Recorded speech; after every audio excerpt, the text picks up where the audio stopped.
Welcome to Not in a Huff with Jackson Huff, where we interview newsmakers, storytellers, and all-around interesting people. Sit back, relax, unless you're driving, and enjoy the show. Here's Jackson. Hello. I am Jackson Huff. This is Not in a Huff. Thanks so much for joining me. As always, really appreciate it. This week I'm speaking with Alan Questel. Now, Alan is somebody who is going to teach us about kindness. Seems simple enough, seems like something we know a lot about, but I think you're going to learn in this conversation that we don't know as much as we should. We don't know how to truly be kind to others, and then maybe, just maybe, more importantly, how to be kind to ourselves. And that kind of leads us into another topic of how to like yourself more, how to be comfortable in your own skin, how to feel like you value yourself and you have that self-worth, you have that self-image. We're going to talk about the difference between self-worth and self-image. We're going to talk about his books that he's written on the topic of kindness and liking yourself more. We're also going to talk about the Feldenkrais Method. That's something that he also is a practitioner of. These two things kind of go hand in hand when it comes to Feldenkrais and it comes to kindness. I don't want to go in a huge, long explanation of exactly what we're going to talk about, other than to say, you're going to learn things about kindness that I don't think that you've ever even thought about. Trying to summarize it is just, I'm not going to do it justice. So I do think that you're really, really going to enjoy this conversation. Alan had so much to teach me. I will be completely candid about this. Before I interviewed him, I was thinking, I don't know what exactly we're going to talk about. I don't know how we're going to, fill an hour talking about kindness. And then at the end, you'll hear me say, I think we could talk another hour. So it was just an absolute pleasure to speak with Alan. He is just an amazing guy. And if I do say so myself, just a extremely kind guy as well, which I think is a great trait given what he teaches us all about. You're going to enjoy this one. If you haven't already, go follow, go subscribe to this podcast. I really, really appreciate that. Go like us on Facebook. Go to our Instagram, Not Enough Podcast. Go give us a follow there. Helps us out a lot. But let's get to the episode. Here is Alan Questel. Mr. Questel, how are you? I'm good. How are you today? Good. Hardest question of the whole evening. A lot of people kind of give these big, long introductions of people. I kind of take the easy route. Introduce yourself, if you would. Well, I'd be happy to. So my main work for over 40 years has been teaching the Feldenkrais Method, which is a movement technique based on learning theories. And I work with people with orthopedic and neurological problems, professional actors, dancers, athletes, people with issues around self-image. And that work actually led me to part of the emphasis that I have in my book, which is about liking ourselves more. And that actually came out of a workshop I was creating around self-image. And I started to think our self-image is a reflection of how much we like ourselves or how much we don't like ourselves. And after a while, I started to think that this is my job, to help people like themselves more. And there's two modalities in the Feldenkrais Method. One is a group class that people are led through very gentle movement sequences. And I started asking people to see if they could move in a way that they like the way it feels. And it was kind of like entering into the back door of their self-image. It was interesting because if I asked a group of people, I always ask, is there anyone here who doesn't want to like themselves more? They all kind of smile. Yeah, sure. And no one ever says no. Sometimes someone says, I already like myself. And I say, well, would you like to like yourself more? Sure, of course. And the funny thing about liking ourselves is the way we generally go about it is through things, acquiring things, accomplishing things. It could be a job, a relationship, a car, a haircut, clothes, which are all really worthwhile, but they don't really last. And I found that this idea of entering in kind of through the back door of ourselves, just through how we move every day, asking that question, can I move in a way that I like the way it feels? It really grows and develops in us. And it's really how children navigate the world. Their whole world is based on their sense of ease and comfort. And of course, that's extreme because then they don't tolerate being told what to do and blah, blah, blah, all those things. But as adults, we've learned too much to ignore that. And so that was really the background of my life for many years. And then one day I did an act of kindness. I don't even remember, something small. And in the next moments, I thought, I like myself more for doing that.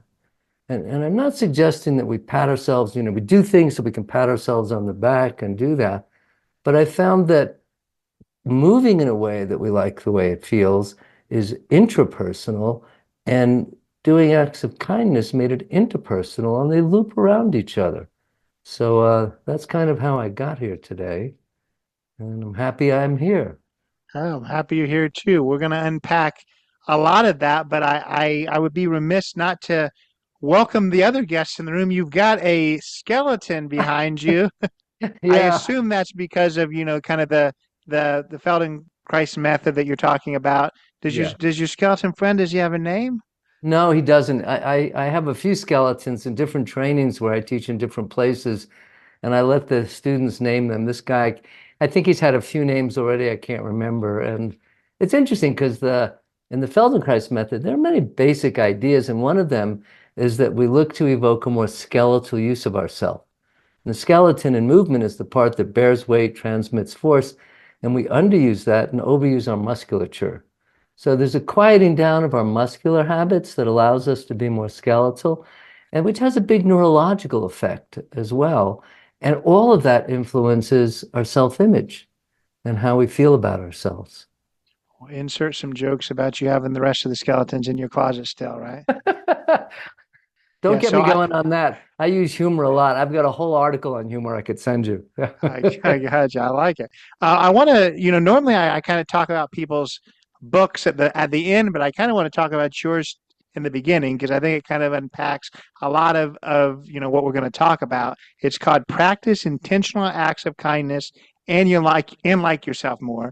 We've already Yeah, kind of talked about why that's so important, but I like, the cover of the book has the word intentional, but yeah, and it's over a crossed out random because so many people know, this perform random acts of kindness, perform right. random acts of kindness. Yeah. You're saying perform intentional acts of kindness. So why is that different? I know that you're showing Oh, that it's a difference or you wouldn't have, created that yeah. mark out like you did. So talk about that. Oh, there's a big difference. And first of all, the idea of practicing random acts of kindness, I think, is great. I had that as a bumper sticker on a car for many, many years, and I really love that idea. But when you think about it, it's random. It happens once in a while, if it happens, and then we forget about it, and then maybe it happens again. But intentional acts of kindness are something that we can generate ourselves on a regular basis. And I think that's something, the acts of kindness are something that we need to practice. And people think kindness comes easily, but actually, real kindness, many aspects of it take some work. It can be quite a challenge, whether it's being kind to someone else or actually more challenging, being kind to ourselves. That's really a challenge for most people. So I'm very interested in the intentional part of it and the practical part of it. Like people ask me, is my book about compassion and empathy? And I said, of course it is. I mean, how could you talk about kindness without including that? But it's about concrete things we can do on a daily basis that can grow this aspect of ourselves that actually needs development for all of us. For me too, still, definitely. That's powerful. And I don't think I would ask this question if it wasn't for somebody I just recently talked to on this podcast. And they were talking about how, you know, we need to do things for each other. We need to do kind things because it's the right thing to do. If we're doing them just to make ourselves feel better, then Right. you're probably not going to get very much out of it in the long run. You were Yeah. talking about earlier though, that you did something kind for somebody and you said, I feel a little bit better about myself. So do you agree with that, or are you kind of at prescribed to a little bit different theory there? Oh no, well, what that person said to you makes perfect sense to me because I think people do use an act of kindness in a way that's self-serving, and I'm not interested in that, right? I think generosity is a real interesting place where that happens a lot. And actually, if you look up the word kindness in the dictionary, they equate it with generosity. Oh, he's so kind. He's so generous, you know. And then, and it's not that that's not true. The question is, what do we mean by generosity? When we give something, what's behind that? We have to investigate. I needed to investigate that in myself to understand it, to realize sometimes I would give to get. And I don't think, now that's not bad because you're still giving something, right? So you can't fault that. But at the same time, if that's the real motivation for my action, I think it's a little misplaced. I think that's different than having a genuine sense of wanting to give to someone, some place, some service, some ourselves as well. So yeah, it can be that, and hopefully the things I suggest to practice don't lead us down that path, but lead us down the path of, yeah, the world around me is feeling better. Yeah, no, I think that's kind of a perfect segue into the next question because you've already kind of answered it. But Uh-huh. at the most basic level, 'cause it's a very nuanced question, but it's also a pretty basic question. But I feel like I got to ask it from somebody who their whole life's work deals with kindness. What to you, what does kindness mean? Well, the first thing, and I said it before, which is I think kindness is an action, okay? And kindness is something that it can be recognized in so many different ways. It can be recognized through some kind of generosity, through giving, right? It can be recognized through our attention, right? So listening to someone can be an act of kindness, right?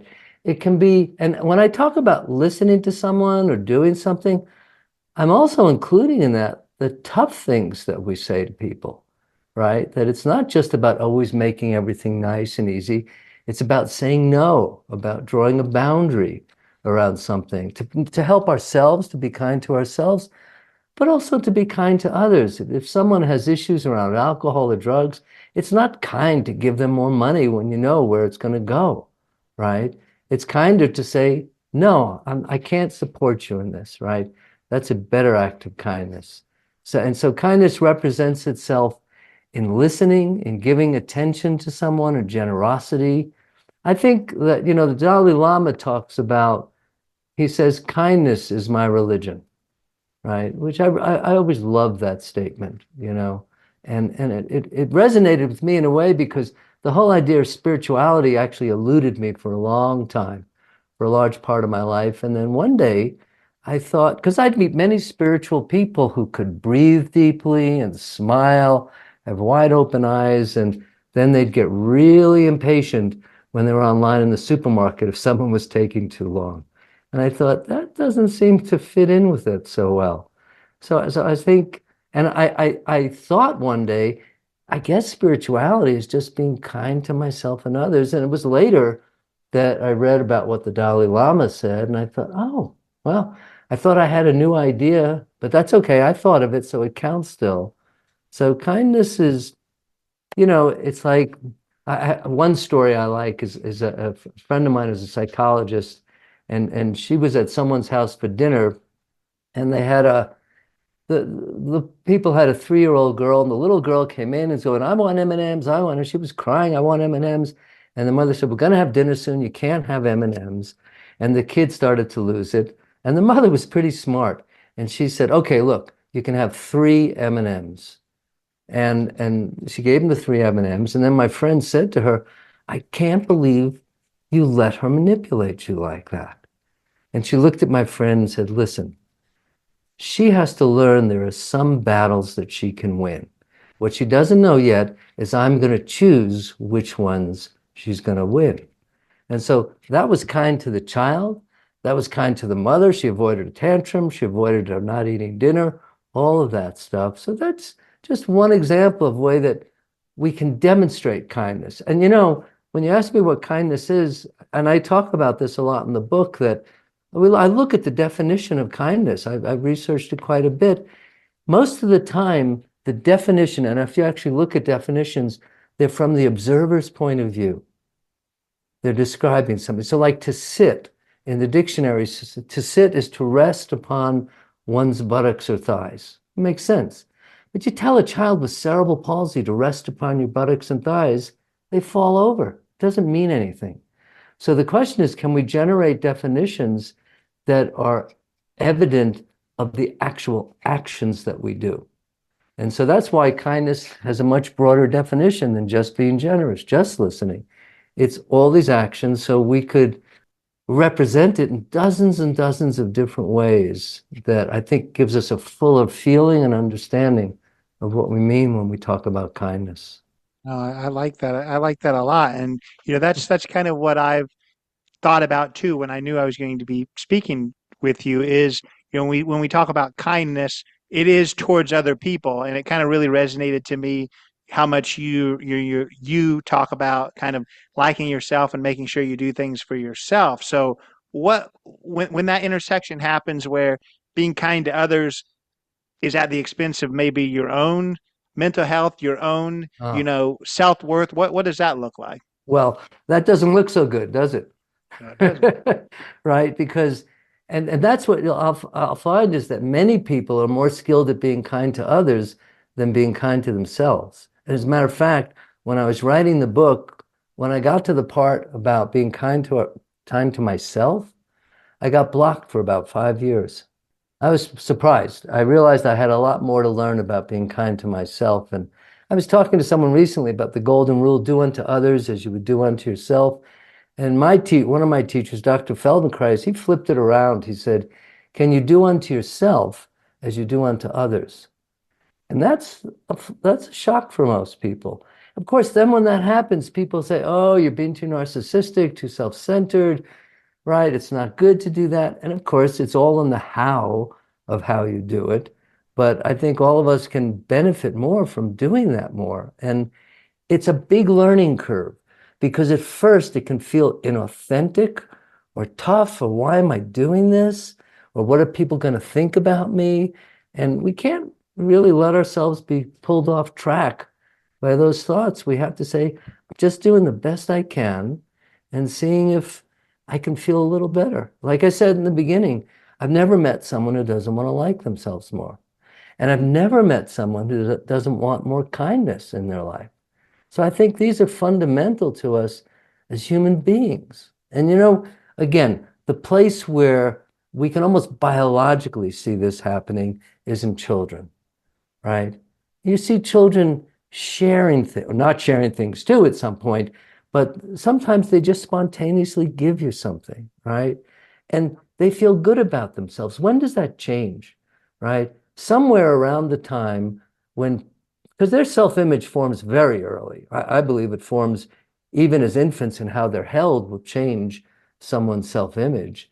But it's only through peer pressure and seeing what others have that I don't have, or what I want that I'm not getting, that all of a sudden I don't feel as good about myself, right? And so that's a lifelong challenge for all of us. And I have to be honest, I'm still learning to like myself more. And one of the outcomes of the book, which, boy, honestly, I feel it's quite disturbing when I realized it, is that, everything I write about in the book, I feel fairly skillful at, that I can do that. I can act that way in the world genuinely and feel, but now the next step for me being kinder, of liking myself more, is huge. It's a big step. It feels so far away that I wonder if in my lifetime, if I'll get there.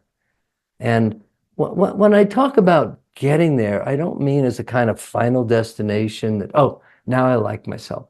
Because I imagine if I achieve that next big step, there'll be another one after that that's even bigger, even further away.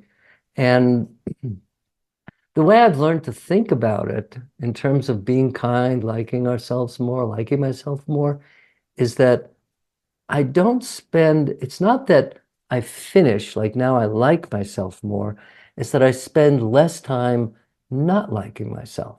So I don't linger in the more negative aspects of myself, or I catch myself in it, but I move on, right? So instead of a whole day of beating myself up, maybe it's only an hour or 10 minutes, right? And the same thing when I'm looking at others, that I don't beat them up for a long time, that I can go, wait, they're doing the best they can too. Let me step back a little bit. I think that's a big act of kindness too, to be able to see someone more clearly like that. Yeah, and when you talk about liking yourself more, I've listened to you in other interviews, and almost everyone, when that topic of liking yourself more comes up, they kind of mention, narcissism and that kind of Right. thing. When that's not at all, I feel like what you're talking about. So No, when it no. comes to liking yourself more, talk about how that is worlds away from, what we think of as a narcissist person, which is, is very different. It's a kind of a psychological type thing, but. Yeah, and of course, a narcissist is quite extreme, but we can talk about someone just being self-centered, right? Hmm. But if you think about it, what makes someone self-centered, right? There's a sense of lack in their life, right? It's not that they're trying to be mean to the world. It's that there's a deeper sense of dissatisfaction that hasn't been fulfilled yet.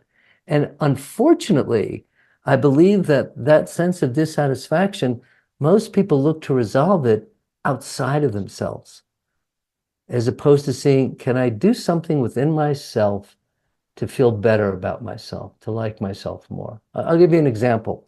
So it's actually one of those exercises I recommend in the book. Um, so when I was 19, I moved out of my parents' house. And I realized at 19 that I wasn't good at anything. I was a complete failure. Now I was 19. And most people at 19 aren't old enough to be successful at anything. So it was almost a silly thought. And I had the idea that I'm going to see if I can teach myself to do one thing well. And I was kind of fortunate of what I chose. I chose to brush my teeth better. I wasn't good at brushing my teeth. I mean, who knew if I didn't brush my teeth? My dentist, that was it. And so I started. Now, the great thing about it was when I started doing it, I had to practice it twice a day. So it wasn't something that I did once a week, once a month. It was like every day it was in my face, literally in my mouth, right? And I found that, well, first of all, I did finally get good at brushing my teeth. And that sense of satisfaction was self-generated and rewarding. And it was the building block, the foundation for realizing that if I can be successful at that, I can be successful at other things. But again, the part that I didn't expect was all the sabotage strategies, all the ways I interfered with brushing my teeth well, all the ways I would beat myself up when I didn't do it well. And that was really painful because, I could have beaten myself up enough to go, oh, the hell with it. I'm not even going to brush my teeth anymore. Right. And so that sense of satisfaction of accomplishing something like that, I don't think that's narcissistic or self-centered. In the same way, when a child makes a drawing, they're not doing the, well, they can, it depends on the parents and how they're raised, but most kids aren't doing the drawing for the praise that they're going to get. They did something that they feel that it completes them more, that they're happier about themselves as the result of that. And look, this is something also I have to keep my antenna out for something like that because that's an easy thing to fall into, right? To feel good about myself. So, like one of the things that I've become aware of, there are times where I've made pretty significant donations to places, right? And here's the thing, there was always a part of me that wanted to tell people that I did it, right? And if I'm going out of my way to tell people, then I'm praising myself, right? But if I don't tell anyone, it's just within me. I think that's a clearer act of doing something like that. Could I read you a letter I wrote? Yeah, absolutely. So when I was just about finished with the book, my friend who did all the illustrations and formatted everything for me, he said to me one day, he said, "You don't have a forward in your book." And I said, "I know. I have a lot of great testimonials and stuff from doctors, writers." I said, I just haven't had time and I don't know who to get." And he said, "What about the Dalai Lama?" I cracked up. I said, "Are you serious? The Dalai Lama?" Well, about 3 months later, I was talking with another friend. The Dalai Lama came up and I thought, what have I got to lose? And there, his email address, his address, his phone number, everything's online. So I wrote this letter. So if you bear with me for a moment, to His Holiness the Dalai Lama. I write to you with the utmost respect and admiration, with a request if it's something you think would be of value in bringing more kindness to the world. I just published a book called Practice Intentional Acts of Kindness and Like Yourself More. Many ask me if it's about compassion and empathy, and I say, of course.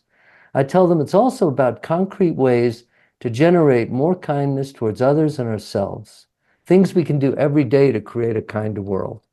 You are part of the final chapter, Kindness and Spirituality. I've included a copy of this book along with this letter. Back to my request, asking with as much courage and humility as I can muster, with the understanding that it's likely too unrealistic, too large a request, realizing that before I even ask that it's not possible for you to fulfill it, as you must receive many requests like this, and also knowing that it's only in asking that there's a small chance that you could fulfill it. My book has no foreword. Could you possibly write a foreword for my book? I'm a little shocked at my own request. You do not know me. How do I have the nerve to ask such a thing from someone who represents so much to the world? Yet here I am humbly asking you for the benefit of others. Of course, reading the book is with the intention that it is for the benefit of others. But I'm not so naive to not acknowledge that it would also be of benefit to me. So if you even gave me a few words that I could add as a foreword to this book, I would commit to giving half of all the profits from my book to any causes or charities that you think would most benefit from a financial contribution. I thank you in advance just for reading this letter. Any response at all from you would be a great gift for me. And if you were so inclined to write something, well, I really have no words to express my thanks, other than if it helped, even in a little way, to bring more kindness in the world, it would bring me joy and great satisfaction. With deep appreciation and recognition for all you do to make our world a kinder and more peaceful place, sending you light, peace, and love, Alan Questel. So, I sent that with the book. I didn't hear anything. I waited some months, and the mail in India, who knows what happened to it. I waited a few months. I emailed the letter with the PDF. I didn't hear anything. And I was telling someone this story, and he said to me, this is the part I want to get to. They said to me, so have you donated the money someplace else? And I went, what? And he said, well, you were going to donate it to one of his causes. Why not donate it to another cause? And I sat there, I felt busted. And so there's a good example of me offering something to get something, right? So since then, half the profits every year I donate. And I feel like, oh, that I'm standing behind what I'm talking about, you know? So that's a good example of the courage it takes to act differently and to change our self-image in a way that we feel, oh, that resonates more as the right thing in myself when I do that.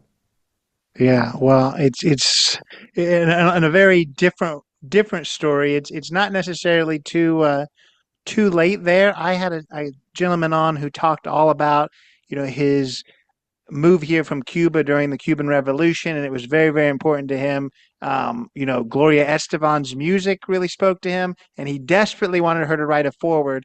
He wrote the book. It took 4 years of kind of sending it to her. But guess what? He finally has that forward from Gloria Estefan. So potentially, that you may still get that forward. So you never can tell. I'm gonna keep doing it, but Yeah. just the story I told you just now, that's enough satisfaction for me, Yeah. Yeah. And I want to kind of go back to what you were saying a minute ago, just because I think, listeners would hear the story about, brushing your teeth well and think, oh, that sounds kind of basic. That sounds kind of silly, but that resonates with me because and this is kind of silly too, but when you were saying it, that exact same thing about brushing your teeth. Back in for Christmas this past December, I got this fancy new electric toothbrush that measures, that makes sure every quadrant you Right. brush for 30 seconds, make sure you don't brush too hard.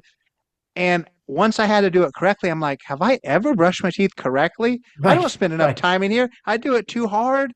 right. I almost had an existential crisis that I don't think I've ever brushed my teeth correctly. So I was like, wow, I like when you were saying that for Well, sure. I'll tell you something. When I got that kind of toothbrush, I Yeah. kept thinking, this thing must be broken because it has to be at least 30 seconds already, Yes, right? And exactly. it's funny.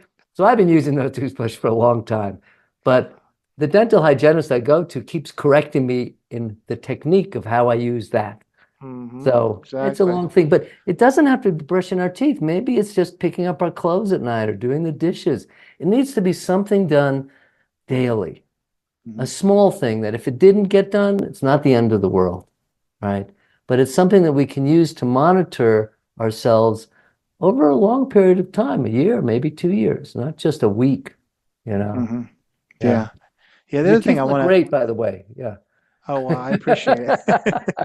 I do want to go back to when we talked about, self-worth as well. And you talked earlier about how, that self-worth is developed at a very young age, sometimes, in infancy. And that's Actually, I'm going to interrupt you. I said self-image, which self-image. is a Yeah. little different than self-worth, but they're Okay. Well, both early.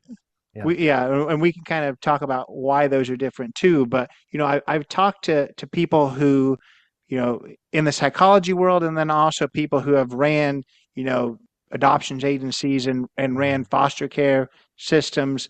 And the Right. thing that they've talked about before too is, there's a lot of people that take in foster children, that say, these kids, they came from, such a poor background. They came from such a bad background, but then they come here and they have everything. And I feel like they're just so self-consumed. They're so, um, you know, they think like everyone owes them something, and that's not the case at all. That goes back to exactly what you're saying.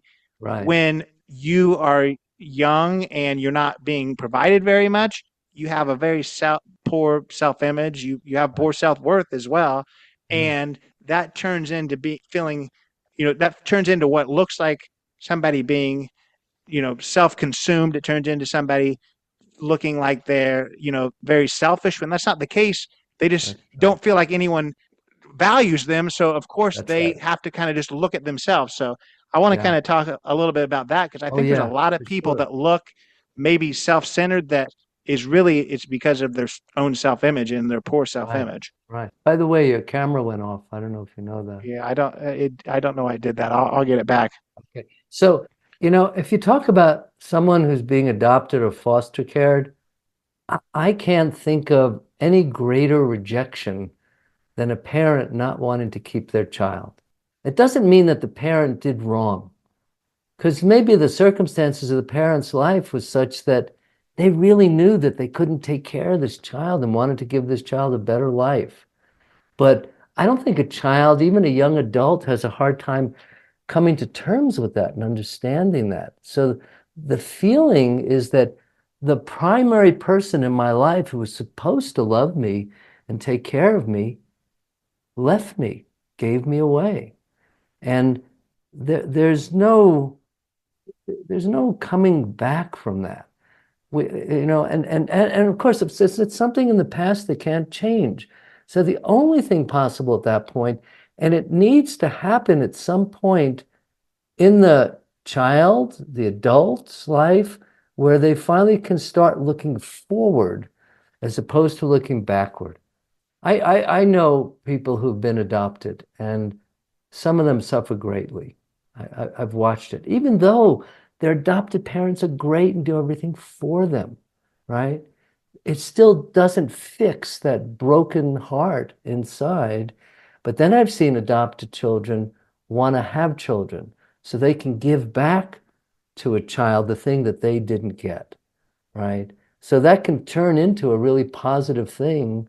Because most of us, in most of our family histories, things get repeated over and over again, and all the negative patterns and stuff like that.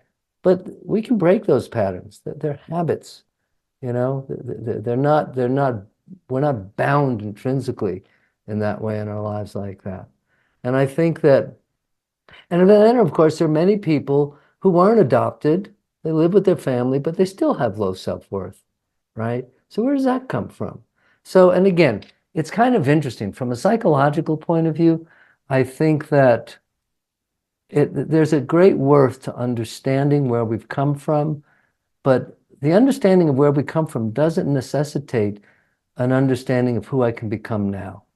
It doesn't resolve it. I spent many years of my life working with therapists, and I think I gained a great deal working with them. But sometimes I was clever enough to pick a therapist who would collude with me, right? Who would just kind of keep me complaining about what happened in my life and what went wrong and what it should have been like. And there were a few really good ones who kind of smacked me on the head and said, who do you want to be now? Let's look at that.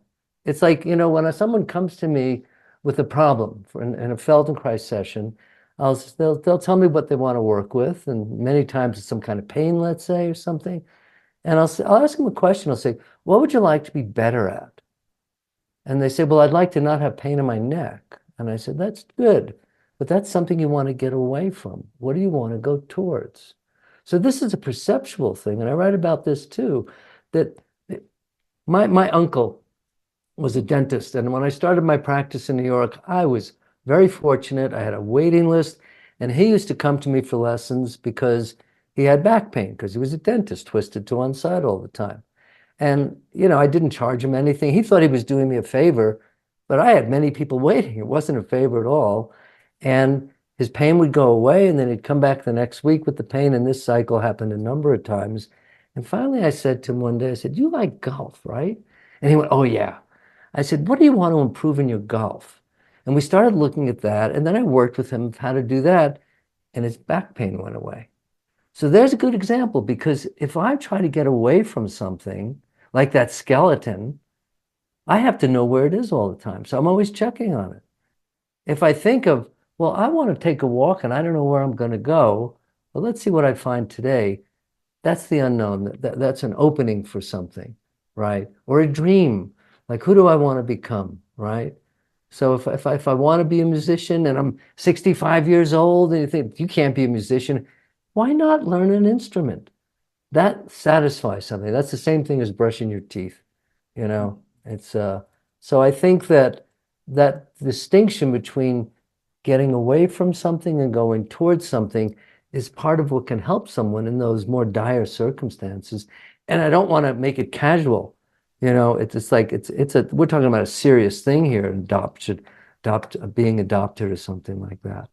You mentioned, that you were talking more on was it self-worth or self-image? Talk one of the two is the one that you meant. So talk about the differences there. Okay, so self-worth is a feeling that we have about ourselves, how much we value ourselves, right? And unfortunately, a lot of our self-worth is based on how others think of us. Our self-image is a little different. Our self-image is the result of all that, of our interactions in the world and how people view us, but it's the result of how I think about myself. It's not only about worth, right? It's not only am I worthy of something, it's that I'm good in this area, but not good in this area. I'm good at languages, but not at math. So that's something that's not measuring my worth in the same way, but it's an image of what I'm capable of doing or not capable of doing, right? And Dr. Feldenkrais had a really interesting idea about self-image, that it was comprised of 4 things that are continually going on: our thinking, our feeling in an emotional sense, our sensing, how we take in and process information, and our movement, or our actions in the world. And he chose movement as the doorway to influence the self-image. Why? Because it's immediate. When you move differently, you know it at that moment. To change our thinking, it's possible, but sometimes I think I'm thinking differently and I'm just kidding myself. To change our feelings, that's more complex. There's thousands of books written about that, trying to understand our emotions, right? But a change in any one of these aspects potentiates the change in the other aspects. So if I want to change my self-image, at least my focus, and it was what I was talking about before, I think the most effective and probably the quickest way is through changing our actions. Doesn't mean it's easy, doesn't mean it's comfortable, but in fact, if I do that, they say, when you have to pretend to be something at the beginning, like the last place you want to be is in the coffee break room of new doctors, because they're all like, oh my God, I almost killed the guy. I can't believe he's alive. Thank God, But all of us feel like we're a charlatan at the beginning of what we do.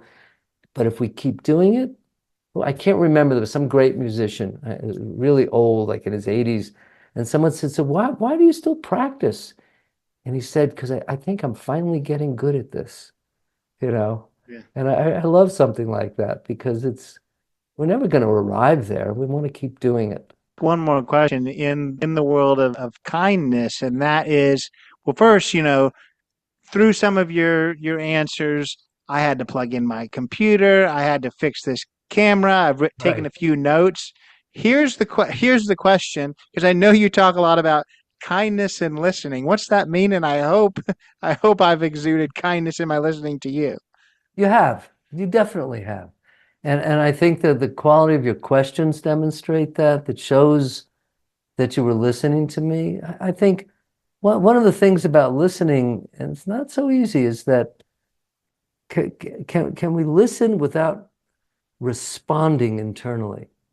Can I really just, and that's hard. I still find myself when someone's talking, I start thinking, oh, I want to tell that story. I want to tell that or talk about that, or I want to ask another question before they're even finished, as opposed to waiting. So really to listen well, I think it takes a kind of patience, you know, and Mhm.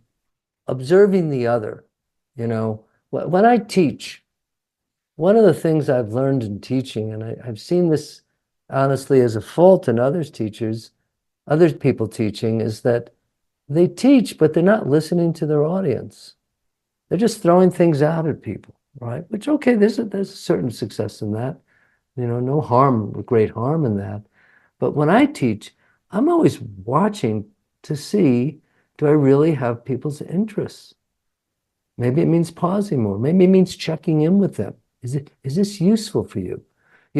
When I give supervision feedback to practitioners or to people in that kind of context, I'm constantly, every 10 minutes or so, going, is this useful for you? Is this what you want?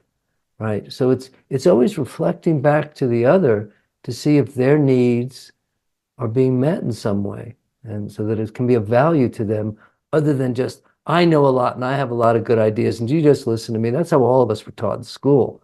The teachers, most of us, the teachers really didn't care about our learning. They just taught, right? And those are different things. Yeah, no, and I think that's really important.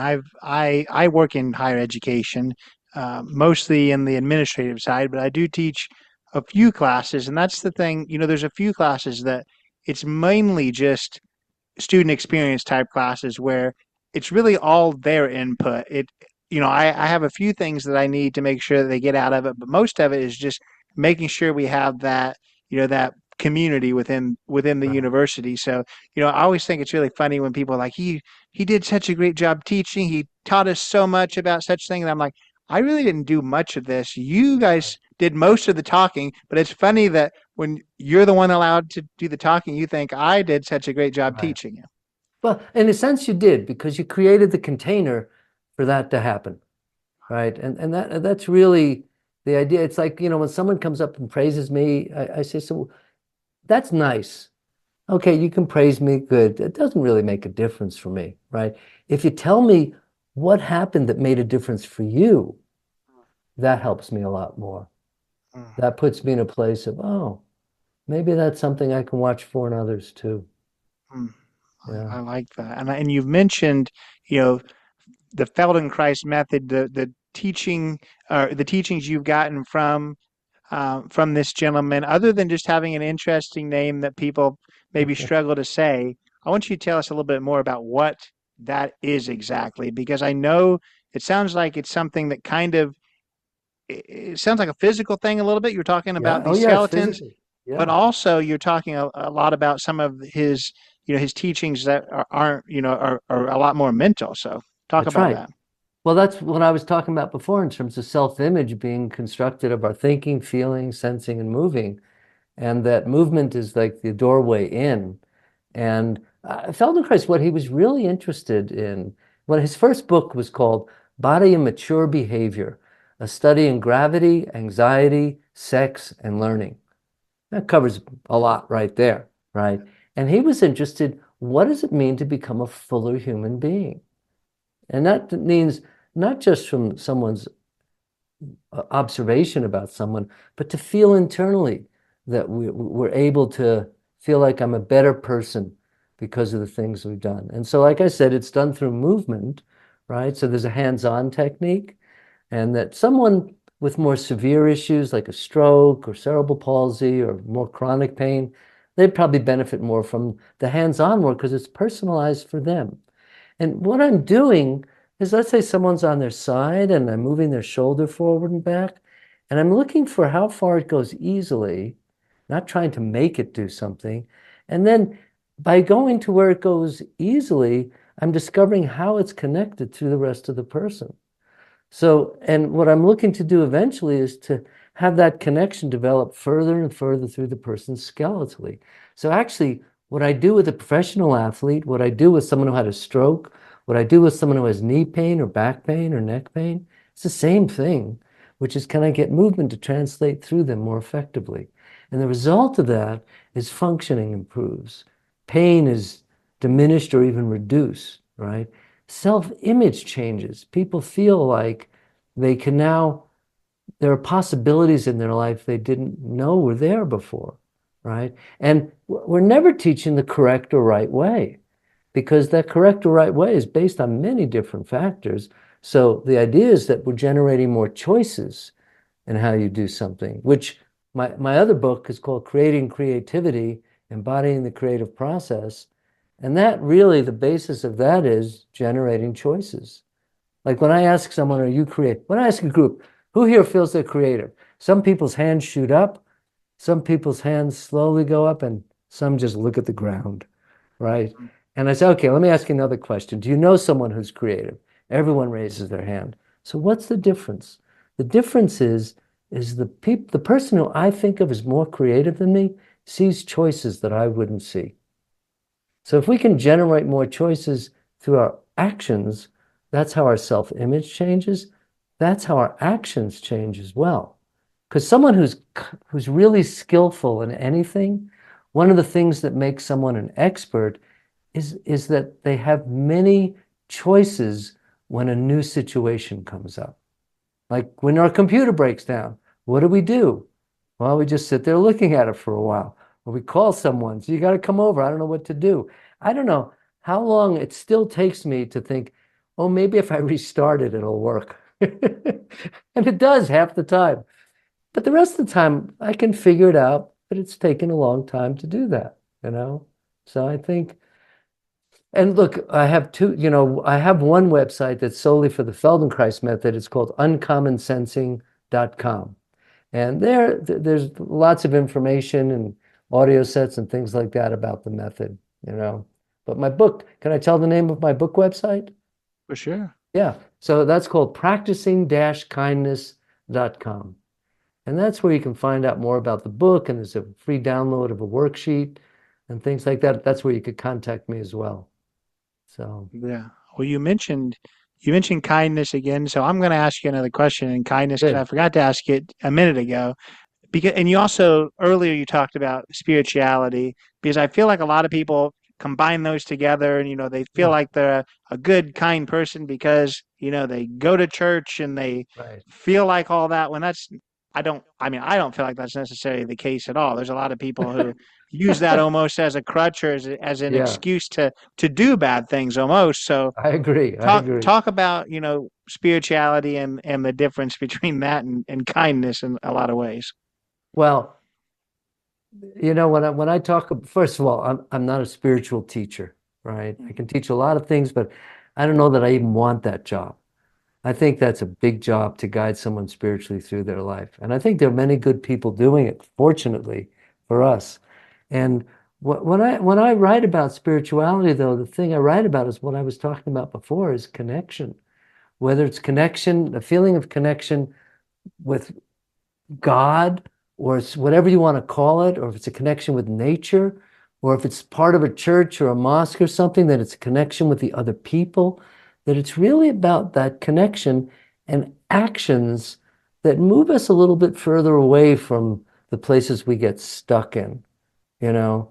So, and I think I agree with you. I know many people who are quote spiritual, but I am not impressed by that by any means because I'm looking at their actions, right?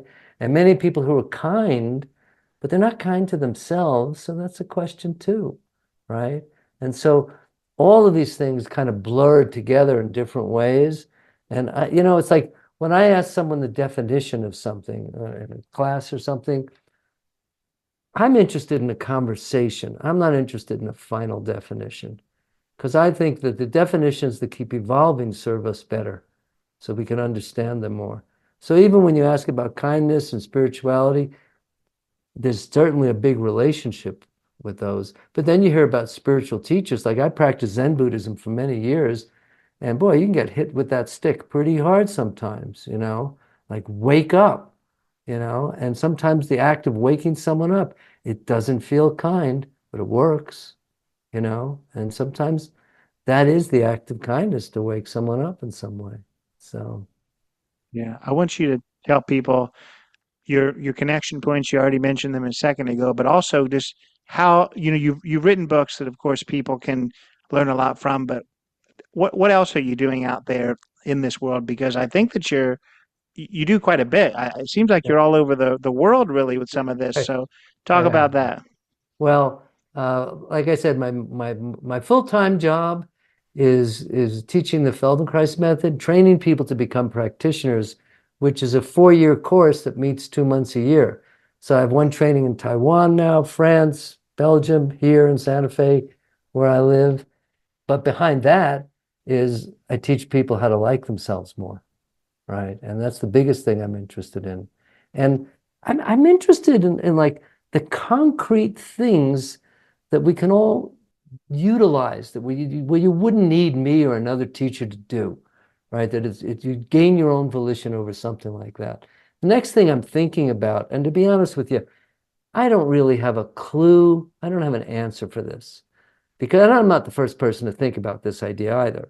None of my ideas are original in that sense, I think. Maybe they're put together in a way that people can hear it a little better. That'd be great.